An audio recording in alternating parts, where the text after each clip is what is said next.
रस्त्यावर उतरून काय करतात, आंदोलन करतात, मागण्या करतात आणि तेच आम्ही करणार. आम्ही ऑलरेडी केलेलं आहे. आम्ही खूप चांगला चक्काजाम केला आहे. आम्ही सरकारवर खूप दबाव आणला आहे. त्याच्यामुळे अध्यादेश सरकारला काढावा लागलेला आहे. भारतीय जनता पार्टी संभाजीनगर की ओर से ओबीसी का विभागीय मेड़ावा आयोजित किया गया था और इसमें आदरणीय हम सबके हृदय स्थान पंकजाताई मुंडे थे और ओबीसी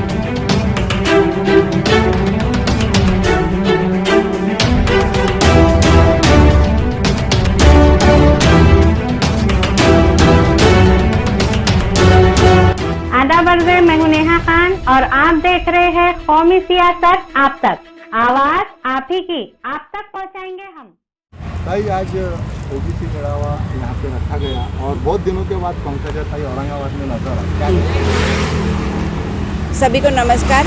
आज भारतीय जनता पार्टी संभाजीनगर की ओर से ओबीसी का विभागीय मेड़ावा आयोजित किया गया था और इसमें आदरणीय हम सबके हृदय स्थान पंकजाताई मुंडे थे और ओबीसी के महाराष्ट्र के अध्यक्ष टिळेकर अन्ना थे।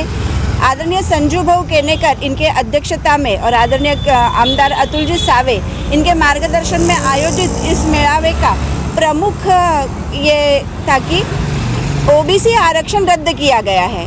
हम देखते हैं कि महाराष्ट्र सरकार ने ओबीसी आरक्षण रद्द किया और इसका पूरा जिम्मा केंद्र सरकार पर डाल दिया कि केंद्र सरकार ने एम्पिरिकल डाटा नहीं दिया, इसीलिए यह अपना आरक्षण रद्द हुआ है। वास्तविकता यह नहीं है और आज का मेड़ावा इसीलिए था कि यह सरकार कोई भी बात को लेकर सीरियस नहीं है, फिर वो मराठा आरक्षण रहो, ओबीसी आरक्षण रहो, महिलाओं की सुरक्षा रहो, हर जगह कहीं ना कहीं यह सरकार बस अपने हद तक ही सीमित है और सामान्य जनता के लिए यह सरकार ने कोई भी ठोस न निर्णय लिया है न काम लिया है और बने बनाई हुई योजनाएं भी इनके राज में ख़त्म हो रही है और महिलाओं की सुरक्षा ख़त्म हो रही है। भाई जितना उत्सुकता बीजेपी में ओबीसी समाज को लेकर के देखी जा रही है उतना मराठा समाज को लेकर देखी नहीं गई है, जबकि आपकी सरकार उस टाइम पे थी। क्या कहेंगे?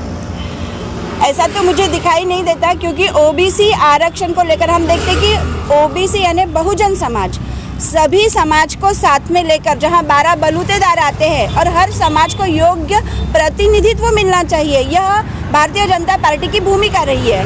अपने माननीय पंतप्रधान नरेंद्र जी मोदी से लेकर अपने शहर के संगठन तक हमने देखा है कि सभी समाज के लोगों को प्रतिनिधित्व सिर्फ भारतीय संगठन में ही मिला हुआ है।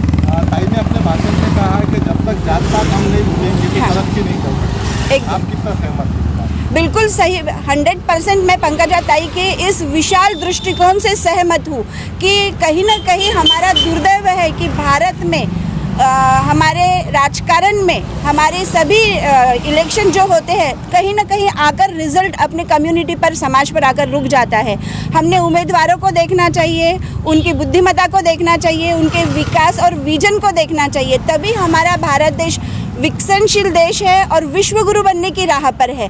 तो समाज के दायरों से आगे बढ़कर जब हम विश्व बंधुत्व की भावना की बात करते हैं, यूनिवर्सल ब्रदरहुड की बात करते हैं, वहाँ पर समाज तक सीमित रहकर हम कैसा अपना विकास करेंगे? भाई कल जो है तो पूरा महाराष्ट्र महाआघाड़ी ने बंद का ऐलान किया था। जो लखीमपुर में किसान की जो है तो एक्सीडेंट से जो डेथ हुई आपके जो केंद्रीय मंत्री थे उनकी गाड़ी की, उनके बेटे की गाड़ी से, लेकिन बीजेपी में दो रुख नज़र आए, बीजेपी उनके साथ में नज़र नहीं आई, जबकि किसान का मुद्दा था। आपको लगता है कि इस टाइम पे जो है तो पार्टी की जात पात भूल के जो है तो हमें किसान की तरफ आना चाहिए? अगर आप आज तक की न्यूज़ देखते हैं तो उस व्यक्ति पर कार्यवाही की गई है, जिस व्यक्ति के हाथ से यह हादसा हुआ है उनके विरुद्ध कार्यवाही हो चुकी है और यह लखीमपुर की घटना अपने आप में सच में दुर्दैवी घटना है और योग्य कार्यवाही की जा रही है। आप महाराष्ट्र बंद को किस नज़र से देखते, किस दृष्टिकोण से देखते? बीजेपी में आप हैं, एक बड़े पद पे हैं, महाराष्ट्र बंद करना चाहिए कि नहीं करना चाहिए था? बिल्कुल बंद नहीं करना चाहिए और आप देखेंगे कि भले ही आघाड़ी सरकार ने बंद का आह्वान किया था पर सामान्य जनता ने बिल्कुल उनके आह्वान को एक्सेप्ट नहीं किया। लोगों ने अपनी दुकानें बंद नहीं रखी, 2 साल के कोरोना के बाद अब कहीं जनजीवन सामान्य हुआ है और उसके बाद दशहरे जैसे पावन त्यौहार पर जहां पर पूरा मार्केट खुला हुआ होता है, लोग अपनी परचेसिंग के लिए बाहर निकले हुए होते हैं, वहां पर अगर बंद है तो इसका इम्पैक्ट छोटे छोटे दुकानदारों पर होता है, मार्केट पर होता है। और हम एक तरफ कहते हैं कि फाइनेंशियल हमारी इकोनॉमी हम बोलते हैं कि अस्त व्यस्त हो रही है और कहीं ना कहीं यह महाविकास आघाड़ी वापस इस तरह के अनुचित बंद को समर्थन देकर सामान्य जनता के जनजीवन को वापस डिस्टर्ब करने का ही यह उनका फैसला है और जनता ने अपना कॉल दे दिया है कि जनता बिल्कुल इस बंद के पक्ष में नहीं थी। नहीं, ओबीसी मिलावा आपने लिया है, केंद्र में आपकी सरकार है, अगर से महाराष्ट्र सरकार से न्याय नहीं मिलता है तो केंद्र सरकार हस्तक्षेप करेंगी इसमें? बिल्कुल करेंगी। केंद्र सरकार की तरफ से हर चीज़ का सहयोग देने के लिए केंद्र सरकार तैयार है, पर कहीं ना कहीं यहाँ अपनी महाराष्ट्र की सरकार अपने जिद्दी स्वभाव की वजह से अपनी कुर्सी बचाने के लिए अपनी बनी हुई यह सरकार, जिसको हम अनुचित सरकार कहते हैं और भाजपा के पीठ में खंजर खोपा गया है, ऐसी सरकार अपनी सरकार और कुर्सी बचाने के लिए ही ऐसा सब कर रही है। ओबीसी समाज के लिए आप बीजेपी रास्ते पे उतरेंगी? बिल्कुल उतरेंगी। ये उसका आज आगाज था, अंजाम आप खुद देखेंगे। ओबीसी में होने वाले राजकीय नुकसान के लिए जनता बिल्कुल तैयार नहीं है, क्योंकि ओबीसी आरक्षण की वजह से ही सामान्य से सामान्य कार्यकर्ता आज कुर्सी तक पहुंच सका। उसमें वो नगर अध्यक्ष बना, महापौर बना और हर तरह के आमदार खासदार तक इस आरक्षण की वजह से बने। हम राजकीय आरक्षण की बात कर रहे हैं कि राजकीय आरक्षण बंद नहीं होना चाहिए। आखिरी सवाल है मेरा, यूपी में इलेक्शन है, औरंगाबाद में, महाराष्ट्र में भी जो है तो 5 जगह पे इलेक्शन आ रहे हैं। हाँ। उसको मद्देनजर रखते हुए इसे इलेक्शन कहेंगे या दिल से आप ओबीसी समाज के साथ? नहीं, हम हृदय से ओबीसी समाज के साथ है, क्योंकि भारतीय जनता पार्टी का मूल तत्व ही है कि वंचित लोगों तक, समाज के एकदम आखिरी घटक तक हमको पहुंचना है और आखिरी घटक तो वही है जो वंचित है। जब तक हम उनको ऊपर नहीं लाएंगे, समाज एक सूत्र में नहीं बैठ सकता और देश का विकास नहीं हो सकेगा।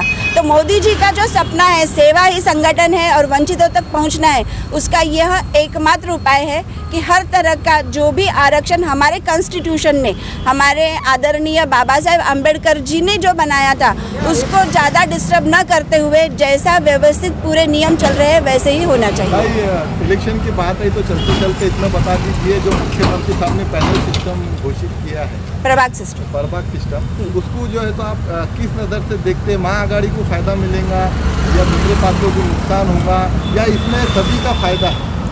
प्रभाग सिस्टम में मेरे हिसाब से सभी का फायदा है, सबसे ज़्यादा जनता का फायदा है, इसलिए कि जनता अपना मन पसंद कैंडिडेट उसको वोट कर सकेंगी।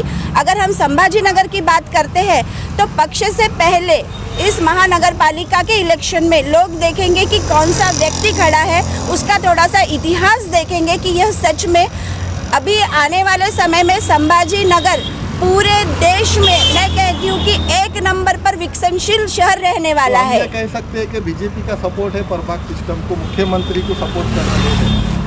वैसे तो हमारे पक्ष के बड़े नेता निर्णय करेंगे, अभी तक पूरी बात पूरी क्रिस्टल क्लियर नहीं हुई है, फिर भी प्रभाग सिस्टम सभी के लिए, जनता के लिए फायदेजनक रहेगा। ओके, तो अपना नाम और पोस्ट? मैं सौभाग्यवती मनीषा संजय भंसाली, भारतीय जनता पार्टी शहर की उपाध्यक्ष हूँ। असं म्हटलं की मराठा समाज आणि इतर जे आरक्षण आहे, जे आरक्षणासाठी आतुर आहे, त्यांच्यासाठी रस्त्यावर उतरणार आहात, नेमकं काय करणार आहात रस्त्यावर उतरून? रस्त्यावर उतरून काय करतात? आंदोलन करतात, मागण्या करतात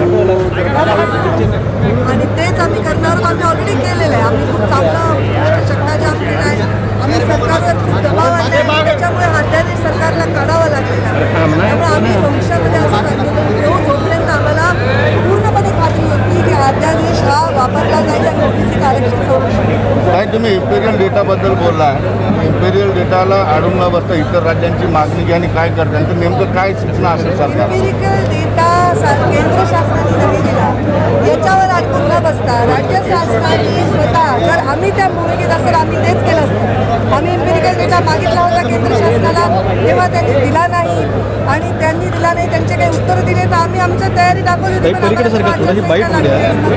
सरकारबद्दल तसं आता सरकारने स्वतःहून भूमिका घेणं आणि आपल्या राज्याची भूमिका, आपल्या राज्याचं सर्वस्वी आपलं सरकार असतं राज्याचं, त्यांनी ती भूमिका घेणं आवश्यक आहे. दुसरा प्रश्न मीटिंग आहे कमिटीची, कोर कमिटीची, पण तुम्ही उपस्थित राहणार आहात का तिकडे? हो, आता मी इथे आले, मग मी इथे आले नसते तर तुम्ही परत बातमी लावली असती की पंकजाताई अनुपस्थित, म्हणून मी मराठवाड्याच्या मातीची आहे, मराठवाड्यामध्ये हा कार्यक्रम होतोय, म्हणून मराठवाड्याच्या या भूमिकेने मी इथे आले या आंदोलनाला.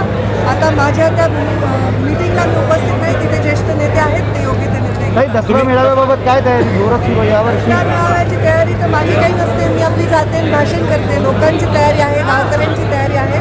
मागच्या वर्षी ऑनलाईन मेळावा झाल्यामुळे लोकांमध्ये खूप उत्साह आहे आणि लोक मला सगळ्या राज्यभरातून फोन करत आहेत आणि मलाही खूप आतुरता आहे, कारण ते एक आमच्या वर्षातील सगळ्या रुटीनचा भाग आहे आणि मला खूप वाट बघते मी पण. काही अध्यादेश काढा आणि आरक्षण टिकवा असं तुम्ही काहीतरी म्हणाला, नक्की काय तुमची भूमिका होती याबाबत? अध्यादेश काढलेला आहे, तो अध्यादेश आरक्षणाला सुरक्षा देण्या एवढा पात्र असेल आणि सरकार आपली भूमिका जर कोणी कोर्टात गेला तर अत्यंत सक्षमपणे मांडेल आणि भविष्यातल्या निवडणुका अध्यादेशाच्या मुळे आरक्षणाच्या वर आधारित होती आणि जो वेळ आहे त्या वेळामध्ये डाटा कलेक्ट करून सरकार आपला निर्णय घेऊ शकतो. ते तुम्ही आता म्हणलं की शिळी भाकरी आता नको, नेमकं काय म्हणायचं तुम्ही? मला म्हणायचं की एक OBC किंवा बहुजन किंवा जातीवादाच्या या परिस्थितीमध्ये जे लोक खचले, जे लोक त्याच्यामुळे त्रासातून गेले, त्या लोकांनी अर्धपोटी काम करून सुद्धा आंदोलनं केली, स्वतःचा लढा दिला आणि आता सुद्धा तेव्हाही त्यांना जे मिळालं ते त्यांना पोहोचून मिळालं नाही, ते आता चालतं. काही भाषणातलं एक वाक्य आहे, आपल्या अनेक नेत्यांनी जातीपातीचं राजकारण झुगारलं असं तुम्ही म्हणाल्या. आपल्या अनेक नेत्यांनी मुंडे साहेबांचं नाव घेतलं, अनेकांचं तुम्ही नाव घेतलं, जातीपातीचं राजकारण झुगारलं. मात्र आता जाती पुन्हा प्रवाहित झाल्या, प्रवाहात आल्या आणि त्यातून राजकारण सुरू झालं. नक्की काय म्हणायचं? हे दुर्दैवी चित्र आहे. जाती नाही म्हणजे आम्ही जेव्हा कॉलेजमध्ये वगैरे होतो, आता असं म्हणावं लागतंय की खूप मागे वळून, तेव्हा जात विचारली मैत्रिणींना मित्रांना तर माहीत नसायची त्यांची, अरे कोण आहे, मी मराठी आहे असं मुंबईत म्हणायची. पण आता प्रत्येक लहान मुलगा, म्हणजे मला परवा मी एका कार्यक्रमात गेले होते, 7 वर्षाच्या मुलीला स्वतःची जात म्हणजे माझा भातचा प्रीतम त्यांचा मुलगा, त्याला आमच्या घरातल्या सगळ्या काम करणाऱ्यांच्या जात माहीत झाल्या. म्हणजे मुलांना जात ही गोष्ट माहीत झाली, हे काही फार चांगलं चित्र नाही. कदाचित लढ्यामुळे, अन्यायामुळे, रस्त्यावर येणाऱ्या आंदोलनांमुळे लोकांमध्ये ते नॅचरली ते माहीत झालं. ते पुढच्या 10 वर्षात विसरून जावे आणि सगळ्या जातींना न्याय मिळून एक चांगला. तुम्ही एक खंत व्यक्त केली की आधीच उपवास आणि त्यात मी उपाशी मंच मिळायचा होता पण आता उपवास करण्याची वेळ आली असं ते म्हणतात. मी म्हणाले आधीच उपाशी आणि त्यात उपास, अशी बहुजनाच्या लढाईची परिस्थिती असं ताईंची नाही ना? ताई मराठवाड्यामध्ये जवळपास 48 लाख हेक्टरचं नुकसान झालेलं आहे, आणखी शेतकऱ्यांच्या हाती काही पडलेलं नाही, फक्त अजून काही पडलेलं नाही. ते दौरा मी पण केला अतिवृष्टीचा आणि अशा परिस्थितीमध्ये आम्ही राज्यपालांनी काल भेटलो की बीड जिल्ह्यात उद्या आम्ही धरणंही करतोय. खरं तर दसऱ्याच्या आधी सरकारने ही जाहीर करावी, जी काही मदत आहे ती जाहीर करावी आणि लोकांची दिवाळी गोड करावी, अशी माझी मागणी आहे. मी जाहीर ती मागणी केली. देवेंद्र फडणवीस असं म्हणाले की मला ह्या 2 वर्षामध्ये असं एकदाही जाणवलं नाही की मी मुख्यमंत्री नाही म्हणून. लोकांचं इतकं प्रेम मिळतंय की अजूनही मला मुख्यमंत्री असल्यासारखंच वाटतं. चांगली गोष्ट आहे. मला वाटतं आनंद आहे. जर एखाद्या व्यक्तीला असं वाटत असेल तर मला वाटतं त्याच्यामध्ये चांगलीच गोष्ट आहे. एवड प्रेम मिळत असेल लोकांचं. त्यांना असं वाटतं की मी आजही जनतेच्या मनातला मुख्यमंत्री आहे. जनतेच्या मनातला तुम्ही शब्द खेचू नाही शकत. इसी के साथ हमारे चैनल को लाइक, सब्सक्राइब और शेयर करना ना भूलिए। कौमी सियासत आप तक, आवाज आप ही की आप तक पहुंचाएंगे हम। आप हमें YouTube, Instagram, Facebook और Twitter इन सभी पर